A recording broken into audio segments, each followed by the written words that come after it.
Oui, en prélude de l'investiture du gouvernement Toulouka, la semaine prochaine, le caucus des élus de la province du Kasaï s'est réuni, notamment pour faire le point sur la situation de la province. En prélude, nous avons tous souscrit à cette volonté d'investir ce gouvernement au regard de la situation que traverse le pays. Toute réclamation devra être faite en interne. Le lundi ou mardi prochain, le gouvernement Souminoa sera investi sans problème. Et nous avons fait le point sur la situation dans notre province.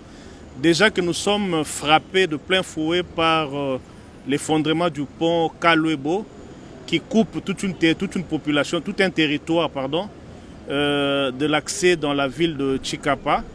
Et également aussi l'évolution de la route vers Kanjaji, qui traîne quand même. Nous avons résolu au niveau du caucus d'effectuer dès les vacances parlementaires une descente tous ensemble pour évaluer, voir l'état d'avancement de cette route-là. Aussi, nous espérons que le ministre des Infrastructures, à qui nous avons adressé une correspondance de demande d'audience, sera prompt comme il a été au niveau de Mbujimaï. Là également, nos frères ont connu l'effondrement d'un pont et 2 jours après, il a réagi.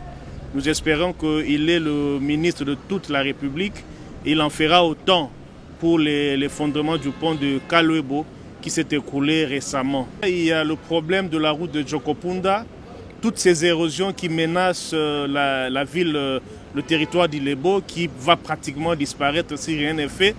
Toutes ces questions seront portées sur la table du ministre des Infrastructures pour qu'il y ait des solutions ou des réponses idoines. Il y a urgence à ce que la province du Kasaï, qui a été négligée pendant tout ce temps, il faut le dire, parce que pour le projet 145 territoires, Chikapa n'a pas reçu, n'a pas connu de coupure de ruban, moins encore d'inauguration. Pour le projet Tilégelou mêmement, et c'est une province qui s'estime quand même être négligée. Il est grand temps qu'un œil regardant soit pointé sur cette province. Et nous espérons qu'à la tête du gouvernement, comme il y a une dame, elle saura être beaucoup plus différente que ses prédécesseurs. C'est-à-dire que considérer que la province du Kasaï est une des parties du territoire de la République démocratique du Congo et de ce point de vue devrait bénéficier de la même attention, de la même diligence que le sont d'autres au coin du pays. Et pour chuter, nous avons profité pour restructurer notre caucus.